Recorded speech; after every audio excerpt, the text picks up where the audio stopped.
Welcome back to the Fast Break with Finley, Bizjack, episode 2. Yeah, what's up, y'all? I'm Finley, Bizjack back here again. Yeah, so first episode definitely went smoothly. Was some audio issues on the Spotify end of things, but that's gonna get all sorted out as we go on the season. We're still learning also, so it's gonna be great. Yeah.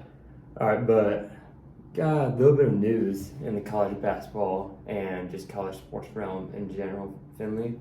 So Big East Media Day, the official one came out. I know we talked about the CBS Sports teams overall, but not a lot of different changes with the official Big East teams. I mean, Tyler Kolek's still preseason player of the year. Yeah. The first team, second team, not going to go too much into that just since we did last week. But we'll say Donovan Clingan from UConn, the tall, big center. Yeah. He was the only honorable mention for the preseason teams. Really? Yeah, he didn't get first or second team. Which I didn't see that. That's nuts. yeah, I disagree with that, but Yeah. Where would you put him? I'd probably put him on second team. Second team. Yeah, I think Kalkbrenner's probably the first team, Stanford Crane. Yeah. But yeah. Some other Big East news that came out in Media Day. Val Ackerman, the commissioner for the Big East, confirms that there's no expansion gonna happen anytime soon, specifically with Gonzaga. Yeah. That would be quite the road trip. Imagine Rutgers going all the way to Gonzaga. Yeah, I think it'd be tough to call it the Big East with Gonzaga in it, but yeah, but also with that, there's a new media deal coming soon, but she confirms that she still wants Fox and FS1 to be the Big East media partners, but we'll see what happens then in 2025. With the rankings, Marquette and Creighton, the only ones to get first place votes. yeah. Thought that was pretty interesting. Yeah, that's nice. That's interesting. I thought Villanova would get a first place vote, and I definitely thought UConn would get a first place Yeah. vote. So I think UConn, the returning champions, would give something. yeah, but Hurley was a little bit fired up that he didn't get a first place vote. That's not surprising. I mean, if you're coming off a championship and then like you go back to like your conference and then you don't have one vote to win it, I think that's yeah, I think allowed to feel disrespected by that. Yeah, just out of respect, I feel like you get a first place vote. Yeah. Some injury news, sadly. Ismail Musad at Georgetown, he's gonna be out 68 weeks. He played a big role for Kansas State in their win over Michigan State last season in the tournament. Yeah. He broke his hand, right? Yeah, broke his shooting hand, Yeah, which is even worse. Wouldn't wish that on my worst enemy. That's terrible. Yeah, but the thing that leaves Georgetown with only 8 healthy scholarship players, which is Really? Yeah, Wow. But they just had that scrimmage, right? that was actually St. John's who. Oh. Well, I mean, I think Georgetown might have had a I scrimmage think also. they had a secret scrimmage. Yeah, the secret scrimmages. Yeah. Yeah, but leaving Georgetown with 8 healthy scholarship players to enter the season, definitely not ideal. Yeah, that's crazy. Like I couldn't imagine only having 8 guys on our team ready to go into the season. That's nuts. And I mean, even if you're a starter, I mean, I feel like you still want at least like five guys off the bench ready to How do go. you practice? Like, do you go 4-on-4 in practice? I mean, maybe they have like walk-ons, but like, I feel that's an interesting practice. Yeah, I mean, maybe. I guess Ewing's not there anymore, but maybe. Yeah. maybe they bring Ewing back to run the 4. Yeah. But in much sadder news for Georgetown, their women's basketball head coach Tasha Butts passed away. Lost a battle with breast cancer, which I mean that's never good. Yeah. She played. I forget where she played, but she averaged about 10 points in college. She averaged about 20 points per game overseas in her playing career. Assistant coach at Duquesne, UCLA, LSU, and Georgia Tech. And this was actually going to be her first head coach position this season. So That's terrible. yeah, and especially just so close to the season. Yeah. Be awful as a player. Yeah. That's terrible. Yeah, but thoughts and prayers out to her and her family and the whole Georgetown University. But but St. John's and Rutgers, they played each other in a charity exhibition game. And St. John's won 89-78 in double overtime. Wasn't sure if you had any thoughts on that. Yeah, I saw Patino was talking about how at the Big East thing that like his players didn't know how to play defense. That was like funny and like interesting. But I don't know who's on Rutgers. I mean, I know St. John's has a completely new team, right? Do they have one returning guy? They have a couple. I know Joel Soriano. Okay, yeah. He had 12 points, 16 rebounds in that scrimmage. Okay. And they received some votes, so Yeah. I mean, at least in the AP poll, they're like I think 28th in the country. Yeah. But each team shot under 40% from the field, 30% from three, and 70% from the free throw line, and there was a combined like 40 turnovers. Wow. So Well, that's why it's an exhibition scrimmage. Yeah. It's still getting ready a little bit. yeah, so obviously not a whole lot to take away from that, but still a Big East exhibition game, and I'm not sure Rutgers is supposed to be all too good this year, so Yeah, but I'm sure St. John's will figure things out. definitely. And the last one, straying away from college basketball, Michigan University football. Are they cheating? I mean, I feel like it'd be interesting for them to be like cheating like the middle of the season. Wasn't it like recruiting? No, that was before the season that they got some recruiting things. They're being accused of stealing signs. So they've had this like intern guy, and he's been going to games, buying tickets, and like filming the opposing team's sideline. Yeah. He's like that in college football. They have all Yeah. those signs for the plays, Uh-huh. which is like it's like just like such a silly thing because like you could figure the same things out if you just watched the broadcast. Yeah. Yeah. But like the rule with that, and like everyone tries to steal signs from each other. Yeah. But the technical rule is that you're not allowed to do it using technology. And since they have since they were sending a person to watch the games in person, and like they were filming the signs. That's nuts. I mean, But like, I respect wanting to win so badly that you'll take like the other team's signs, but I feel like that's a little ridiculous. yeah, I mean, I don't see anything wrong with it just since I got the root of it. It's just trying to get a competitive edge, which has been happening forever. Yeah. I mean, in high school, we tried to find the other team's signs. Yeah. Like, I think it's just part of the game, but I guess, I mean, you have to realize you can't just film. Yeah. Another. They can just look at the broadcast, like you said. Yeah, so, I don't know. But getting to a little bit more of the Butler part and some game prep. It's game week, Finley. Yes, sir. Excited? Oh, yeah. I think are we like less than 48 hours away? Yeah. Yeah, we're like about 48 hours away, like on the dot from when we're recording this right now, but very excited. Very first like college basketball like game. We didn't have like any scrimmages or anything. Yeah. And so like we're really just like being thrown in, like just you got it, figure it out. Yeah, so with got the game prep against Ohio Northern, just compared to other practice weeks and just like in general how the practice week go. Yeah, well, I think in like normal practice weeks we're like constantly like trying to like build and like work on like we want to get better at our offense or our defense, and we'll like center practices around like those individual things. Where with Ohio Northern, they're being like a complete like I think they have like 12 freshmen at Ohio Northern, and so like 12 freshmen, like we're assuming that they're running the same offense that they've been running, and so like that's what we're like scouting for and looking for is like that like offense that like they run, and so we've been going over like their offenses and stuff, and since I haven't played enough like college basketball games to know like how we'd scout for a normal team versus an exhibition. Yeah. I can't really tell you how much like it's like different it is yet, but I think it's been intense and competitive. So, just like in terms of the scouting, like, you guys still like watching film on them, or is it more just like film on yourselves and like preparing for their schemes, preparing for their? Yeah, it's definitely a film on ourselves because we don't have film on them. Yeah. But like we're mainly focusing on like our defense and like guarding them and stuff. Our offense, we're like just trusting like our plays and our offense and our sets that we're gonna run it and execute it the right way. But defensively is what we're focusing on for like all of Ohio Northern stuff. For sure, and I think you mentioned this a little bit, but so obviously the season is nearing, but Would you say the physicality in practice, is that increasing or decreasing, the same, just?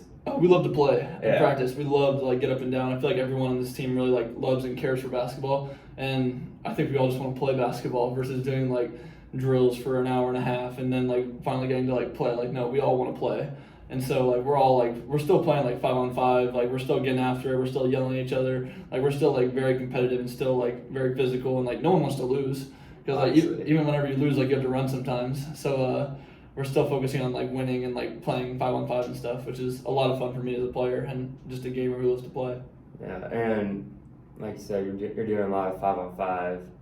What's like I know some people like come in early, leave late for practice, but like you specifically, what's a daily practice look like for you? Daily practice. I do pre-practice stuff, where I'll get shots up on my own and stuff, but I'll do a pre-practice routine where I'll get shots up, and then before practice I'll usually eat something because I need food. I need something in my body because I can't function properly without food. Yeah. And so I'll eat something like a small snack. Maybe I'll like go to like the plum market on campus and get some food, and then I'll head over. Might like crunch out a game of ping pong like with someone whoever's in the locker room. Now I'll get my pre-practice for 30 minutes, and then after pre-practice I'll come back into the locker room and sort of hang out for a little bit, maybe go watch or get some like extra shots up, and then like we'll start practice, and that's when I'll begin. Right on. I think that's just about all I have for the game prep.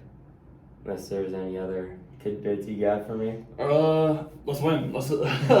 I mean, I'm really excited. Very, very excited. I feel like I've been waiting my whole life to like play at like the next level. Like whenever you're in middle school, you want to play in high school. Whenever you're in high school, you want to play in college. If you're in college, you are hoping to play in the NBA. Yeah. And so I feel like it's another stepping stone in like my journey and what I'm going to be doing. And I think it's going to be a big step for this team for everyone to see what we're going to do this year. It's awesome. Speaking about the NBA is back. Yes. I know I'm excited for it. We talked about a little bit how just the NBA is just like a great sport just to like casually watch. But I know you were at the Pacers game because you were talking about that before we started recording. And I gotta say, the Pacers looked great, and I think they're gonna be really good. I don't know about you. Yeah. Oh yeah. It was a lot of fun to watch the Pacers. I love Buddy Hield. I love watching him shoot threes. Like he's always looking for it. It's fun. Yeah. Speaking about the threes, I mean, the Pacers, they were just unconscious from three. I think they made like 23s. That shot like 50% from the field. Just insane. Their defense, I don't know. The defense might be a little iffy, but I think overall, they'll be fine. Yeah. It was fun watching Jordan Poole in that role of like being like one of the main guys. Even though he didn't play a great game, it was still fun to watch.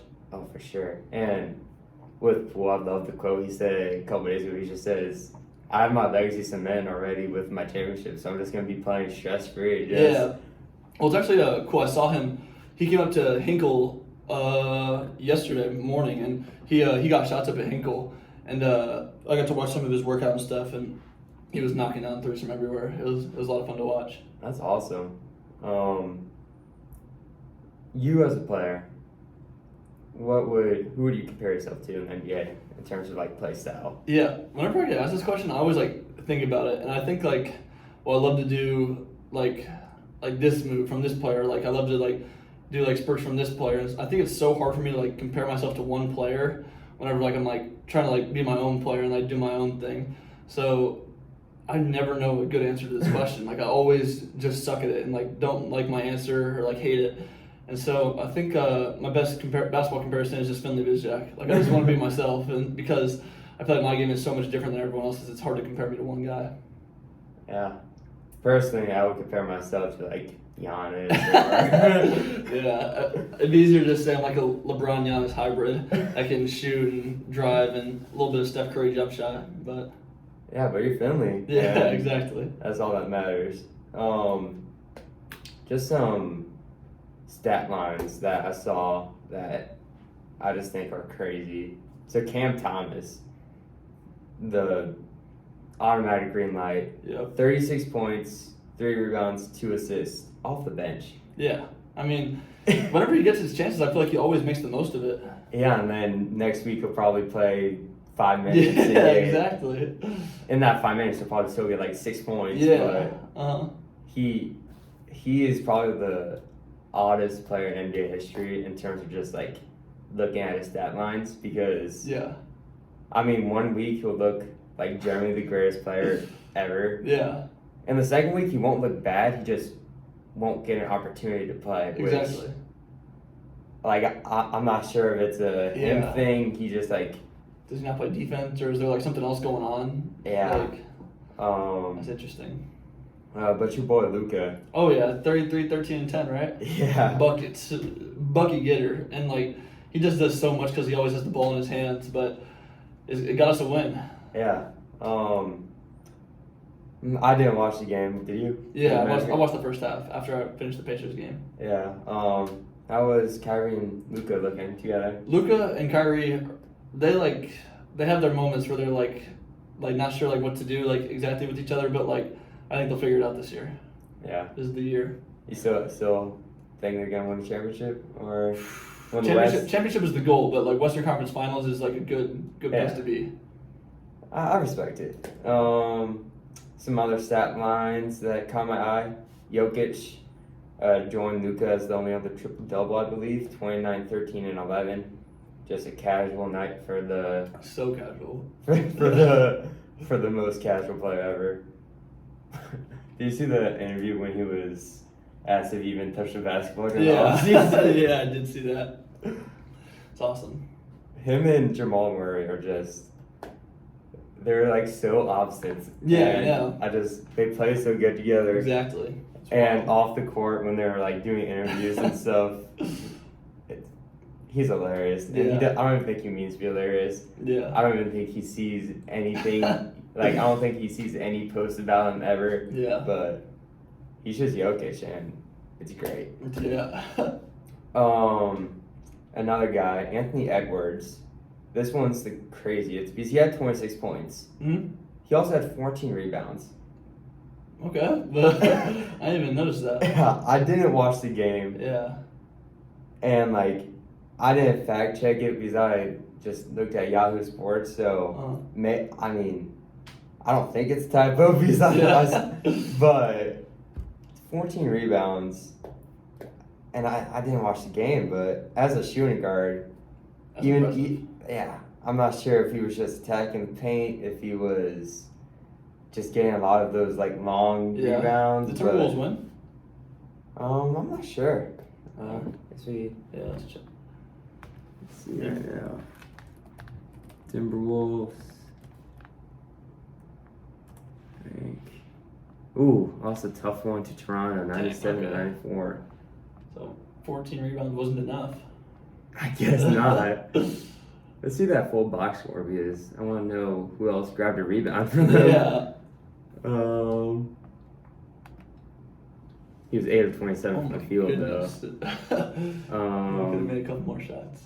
Yeah, so 26 points, 14 rebounds, 9 defensive rebounds. Okay. I mean, Gobert had 13, Cat had 10. They had 62 as a team, which out-rebounded Toronto by almost 20. But, wow. That's crazy. Yeah, but they just couldn't make a shot. They shot 100 times and made 34. That's nice. The Raptors are a good defensive team, though. Yeah, that's true. And I think they're both going to be good. Yeah. In that same game, since I'll just pull it back up, Scotty Barnes, he had 17 points, 8 rebounds, 5 assists, 2 steals, and 5 blocks. Just absolutely filling the box score. Yeah. I thought that was crazy. Yeah. And not in the game, but Star Thompson, he had 5 blocks also. Really? Yeah, which, I mean, first game as a rookie, I mean, I think he had like 7 points. Like, he wasn't too great offensively, but I mean, he's meant to play defense anyway. Yeah. But 5 blocks, especially for a wing. Mm-hmm. I mean, same with Scotty. Yeah, he's a wing also, but yeah. I'm excited to see if those Thompson twins are going to be good. yeah, I think personally with the whole overtime elite thing, Mm-hmm. I don't know. I was never too too sold on it, but I mean, obviously, Star Thompson looked pretty solid defensively in his debut. Yeah. And I'm not sure how Amen did, but I guess only time will tell if OT will be a good project or not. Yeah, definitely, for sure. I don't know my thoughts on it yet. I think obviously I love college basketball. I wish everyone would play college basketball, but no one would go to the G League, no one would go to OT, because I'm just a big fan of college basketball. But if it's working, then I mean go for it if you know what you want to do. Yeah. So hypothetically, I mean, like a year ago, Overtime Elite said hands you a contract saying $100,000. College basketball. It's college basketball. My mom wouldn't let me say yes to that. It's college basketball. Yeah, I mean, I think that's probably I mean, who am I to say that's the right answer or not? But for sure. I don't know. If I was a tall, athletic basketball player, I think I would also probably go the college route, just since it's. Yeah. I mean, you know where you're getting out of it. Exactly. And I would say, what if it was the G League though? Like if the G League Ignite. G League Ignite's interesting because that's professional. That's that's a professional thing. Like you're in the route to play in the NBA, and you're playing against G League competition and stuff. And you're playing against a lot of NBA players yeah, also. And you're living the NBA life, I'd say. And so I think the G League Ignite would be a completely different story and a different thought process towards it versus Overtime Elite. Yeah, for sure. Just since it's already established. Yeah. I mean, not necessarily the Ignite program itself, but the G League is established. So, I mean, Overtime Elite, you're playing with, it's really just high schoolers that are getting paid still. Yeah. And that's not to say they're bad players or anything, but it's just a different level. I mean, I know they have there's one kid playing in there that's class of 2026 or 2027 in high school. Yeah. It's and I'm sure he's this 5-star guy or whatever, but at the same time, if you're, that's the thing I was concerned about the Thompson twins. I saw what everyone else saw, but I also saw the competition they were playing. Yeah. And half of these guys are playing are just it's hard to judge that. Yeah, but obviously hope for the best of everyone in OT. And I also think the concept of OT is pretty cool. Oh yeah, for sure. I mean, I do think I'd prefer if they didn't target high schoolers and just kind of do this instead of college, not do this instead of high school. Yeah. But I don't know. I'm sure it'll all be good in the end. Yeah. Oh, almost skipped over this, but the East and West All-Star format is back. I did see that. I'm excited for that. Yeah. I like that. And it's being back here in Indianapolis. Yeah, they were talking about that. The greatest host city ever. Yeah. Yeah, but don't got a whole lot to say about it. Just think East and West is how it should be done. Definitely. I wasn't a fan of the whole draft thing. I thought it was fine for the most part. I actually enjoyed it less when they started televising the draft. Yeah? Yeah, just because it was too much fanfare and LeBron was picking people who he knows people would want him to pick. Yeah. Excuse me, but yeah, overall I'm glad the East and West is back, just since the NFL is AFC versus NFC. Yeah. They did have a draft format for a little bit, but it's back to AFC, NFC. Yeah. MLB, which is one of the better All-Star games, in my opinion. They're AL versus NL. Yeah.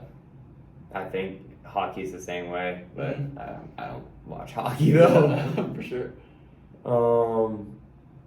But with the NBA, award predictions, Finley. I have it in my notes. I'll start with my MVP. I think this is Tatum's year to win it, personally. Tatum? Yeah, Jason Tatum. Okay. Obviously, I think anyone can really win it. Gotta see how the season goes, but he had 34 and 11 in their game yesterday. Yeah. And I think if he maintains playing at a high level, if he's averaging 30-something points and like 7 rebounds, Oh yeah. and If he can maintain that, then if he maintains that, like, I think it's his award to lose unless he averages not only, but like if he goes to like 25 points per game or something. yeah. Also, Jaylen Brown did not look good at all Oh my yesterday. goodness, no. So I think if Jaylen Brown for some reason regresses, then I think it's Tatum's award to win. Yeah, I watched the Nuggets game, and in that Nuggets game, they were playing the Lakers, who is Anthony Davis, so it's not like he's like a pushover big at times. But I'm going with Jokic for my MVP.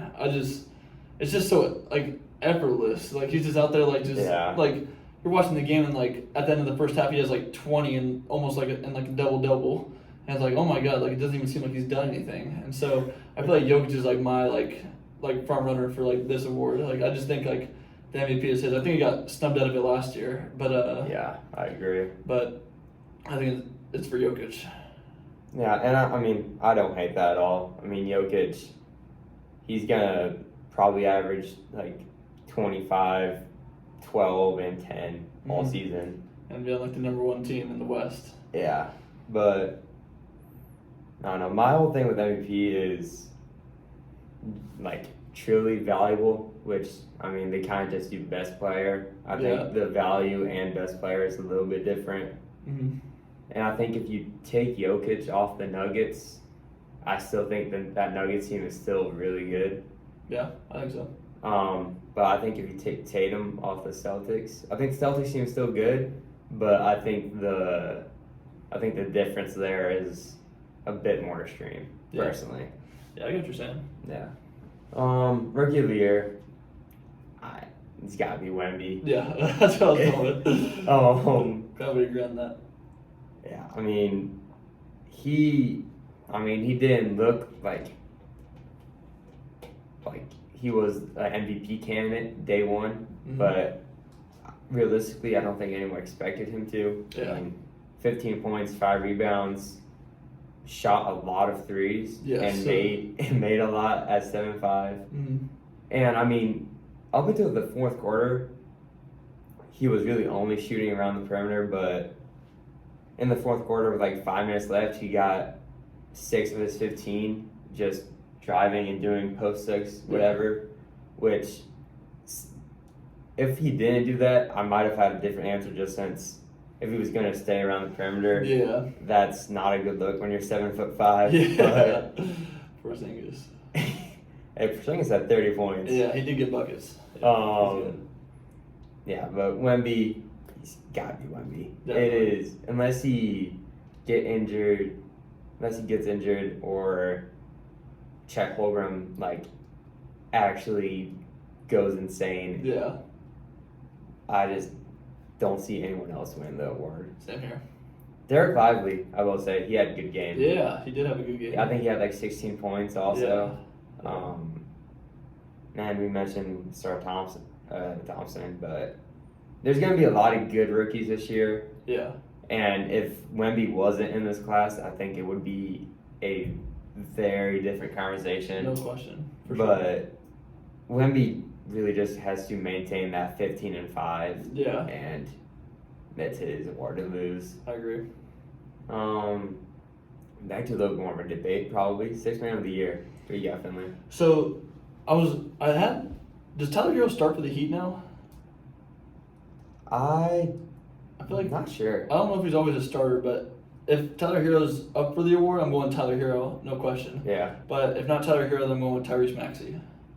Yeah, I like those. If he's also not starting. Yeah. I went with someone kind of in the same pattern of someone who definitely has started before and might start a little bit more this year, but I think he'll be below the amount of games started. Manuel Quickly with the Knicks. Yeah, that's a good pick. Had about 24, 6, and 4 off the bench. That's a lead off the bench. That is a lead off the bench. Yeah. Yeah, but like if Tyler Hero is mainly off the bench, I'd probably go with him. Same thing with Maxey. But when I was thinking about these awards, one thing I thought would be funny, what if Jimmy Butler just went up to Fultra and was like, hey, just start Hero for like the first 10 minutes every game and then just play me. Like, I just want a 6th man of the year on my resume. I think that'd be something Jimmy Butler would do. That sounds like Jimmy Butler. But I think that'd be interesting. I wonder if the NBA would like be like, no, you can't get the 6th man of the year award, Jimmy. You play the whole game. You just don't play for like 5 minutes or 10 minutes or whatever. But I feel like they'd like have to if it like makes the requirements. So I think that's. And honestly, with the best 6th man, I mean, Emmanuel Quickly, he'll be off the bench averaging 30 minutes. I mean. So there's really is no like true 6th man who plays like 20 minutes anymore. Yeah. In terms of like elite players off the bench. Uh-huh. I only brought it up. We saw a video on like TikTok about it, and this guy was just like, "What if LeBron just decided to come off the bench? Jordan doesn't have a 6th man. That could be." Yeah. But of all the superstars, I just feel like Jimmy Butler would be the guy who'd be like, "Nah, just put me off the bench. I want to win 6th man of the year." Yeah. just cause. Yeah. I think the last one we got, Coach of the Year. Well, I would like to say Steve Kerr because I love the Warriors. I love how Steve Kerr like plays or his like style of basketball. Like even whenever he came to Team USA, they like put him at like a faster pace and stuff. Yeah. Like I just loved watching that like fast-paced basketball and like seeing it work. But if the Warriors aren't winning, because I don't know what you thought about that first game, but I wasn't too impressed with the Warriors. But if not Steve Kerr, then Mike Brown for the Kings. Yeah, I like that. Yeah, and the Warriors did not look great per se, but I still thought they looked decent, and I mean they played a good team in the Suns anyway. Yeah, definitely. And if the Warriors do as my bold prediction of winning the championship, like I talked about last episode, are you sticking with it? I mean I'm not gonna change my answer yet, just since it's so early in the season. Yeah. But if they do that, then I think it's Kerr's award for sure. Just since that would be a insane coaching year. Definitely. But a little bit biased, just because we were talking about the Pacers, but Rick Carlisle. I mean, honestly, last year, Halliburton got injured, and Miles Turner was injured a bunch, so like there wasn't really no sense of like team there for the majority of the year. But if Rick Carlisle can get this team to like in the range of like 40 to 50 wins, I think like not 40 because that would be a losing record, but like 45 to 50 wins. Yeah. And they make the playoffs at like the 6th seed or whatever. I mean, I think it would be hard not to give it to him since that was his first year with the Pacers, I'm pretty sure. Mm-hmm. But I mean, going from last year to then turning it around this year, and especially if they keep up that elite scoring offense. Yeah. Which, I mean, obviously they're not going to average 150 points a game. Yeah. But I think they can definitely be in like the top 5-ish scoring in the NBA. So I think that just probably adds to it, but also a little bit biased. Yeah. I like the Steve Kerr pick, and also like the Mike Brown pick for sure. Yeah. I think that just about does it for the NBA, and about 35 minutes into the episode already. Wow. Time for the mailbox, Finley. Awesome. Got some questions for you. Awesome. So, from Kyle, the Butler fan on X, what have you liked most about life at Butler outside of basketball? I definitely say the atmosphere. Like, I feel like everyone around is so nice. Like, you could just go, like, I know it's, like, expected for people to be nice, but, like, everyone here is, like, outgoing nice. Like, the people and the atmosphere, it's, like, I'm surrounded by great people. When it, like, goes to, like, my roommates or, like, my classmates, I just feel like the atmosphere and energy it's awesome here at Butler. I would agree. I think that has something to do with kind of like that Midwest kindness Yeah. thing, and also Midwest plus like the small school. Yeah. I mean, Yeah, campus is super nice and easy. It's not like Yeah. you always know where you're going, I feel like. also with the fall. I mean, Oh, yeah. the campus is Yeah. very, very pretty with the fall weather. Definitely. From Kevin Sports Fan on X, can you describe what it is like being coached by Thad Matta, and what is the biggest thing he has taught you so far? Coach Mata's awesome. He's very I've never played for a coach like Coach Mata before in terms of like wanting to like play basketball so much. Like you'd think like at every school they just want to like play basketball, but like we just like we play 5-on-5, like we'll do like 5-on-5 situations, like offense, defense, like we just play so much basketball, and I love that about like him, and like how like our just practices are set up, because like when it comes to anything like for like a recruiting like standpoint, like you want to like go somewhere where you can like spend every single day and like still be happy. And so like I feel like people like don't look at that as much like for like the everyday thing. That's why they're like unhappy with their situation. Where like I'm like every day we have practice, like I'm excited. Like I love practice. Like practice is awesome. I don't dread practice or anything. Like I'm excited for it. And I think the biggest thing he's taught me so far would probably just be to like slow down and like not like rush and like force things, and like kind of just like let the game come to you. For sure. Got another one from Jackson Borman on Instagram. What is your favorite food from Texas? I think the foods from Texas are pretty similar to up here. We're not a different country or anything, but I'd probably say Whataburger. There's no Whataburger. It's like a restaurant. Like it's like a fast food place. Do you know what that is? Yeah. Yeah. So we have Whataburgers everywhere. So that's probably what my favorite like food place to go to is. But I don't know like a certain like food that's from Texas that's like different to here. I will say I had cheese curds for the first time when I got to Indiana, and that was eye opening. That was something else. Was it from Culver's? Oh yeah, definitely from Culver's. We don't have. I've never been to Culver's until I got here as well. Yeah. And Culver's is awesome. Do you like the cheese curds? Oh yeah, I love them. Awesome. Yeah, the cheese curds are. I'm actually not a huge fan of them, but they're definitely a tasty food. Yeah. And Culver's does it right. Yeah. I got one more from Evan Greenwood on Instagram. What team are you most looking forward to playing?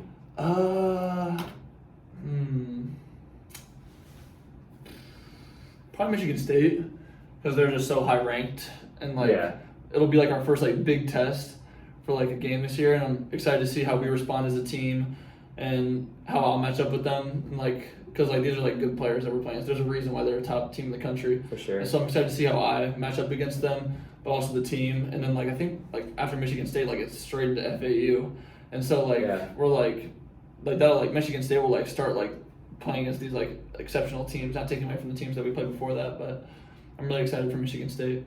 Yeah, so you guys have Michigan State on the road, and then it's FAU in I think Florida for the ESPN Invitational. So then you'll probably have Penn State. Yeah, Penn State, and then after that, who knows? But you have 3 games there, all against competitive teams. And then right after that, it's home against Texas Tech. Yeah. So I mean, that's gonna be that's a stretch of like 6 games where it's gonna be elite string of games. I mean, obviously FAU and Michigan State are the only like high ranked teams right now, but I mean those are gonna be 6 straight like competitive high major D1 non-conference games in a row. Yeah. And I'm not sure there's many teams that have a schedule like that where it's 6 in a row. Mm-hmm. Which, I mean, then I think after Texas Tech, there's a couple of the non-major D1, like D2 teams back on the schedule. Yeah. Which is, I mean, it's nice to just not take a break, but not to have to go against the best of the best and just play your ball. Yeah. But yeah, that just about does it. Next time we're talking to you guys, we would have played both Ohio Northern and Franklin College. So next week we'll be talking about your first college basketball performances. Should be exciting. Yeah. Hopefully it's positive. Yeah, if it's negative, it might be kind of an awkward episode. But, yeah, and then also we'll be talking about preparation for your first real game, November 6th against Eastern Michigan. So, as always, make sure to follow us on X at Fast Break with FB, on Instagram at The Fast Break with Bizjack, and if you're listening on Spotify, make sure to check out the YouTube, and if you're on YouTube, make sure to check out the Spotify. Until next time, peace out. See y'all. Go Dogs.